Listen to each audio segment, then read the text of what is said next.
Hi, it's Dougie Wood, and in this video we're going to look at how you can bookmark or favorite those conversations inside of Teams that you want to easily find again. So let's take a look.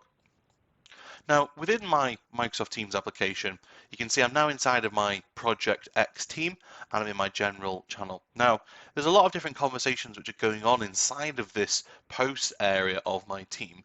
But let's say, for example, I've seen a message previously about a summer party and I want to save that as almost like a bookmark so I can get back to that at a later date to find out the details of it.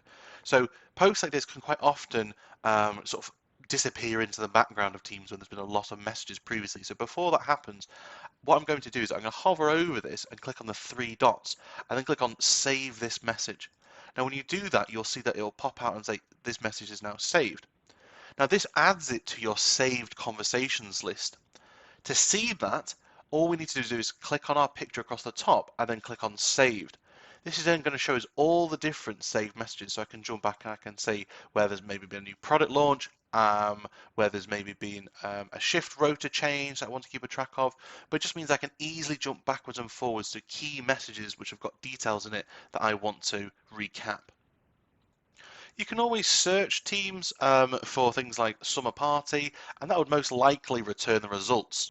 So by clicking into the top bar, I could have maybe type in summer party, and I could find it that way as well. But let's say, for example, in the team which is much busier than my example one that I'm using, it's quite likely that even though I can find it through search and go to the message here, that if, say, for example, there've been loads of messages which all use the word summer party before, we could easily lose that even inside of the search engine. So having the option for going in across the top and looking at save messages to go back and see the details of that is going to be really useful.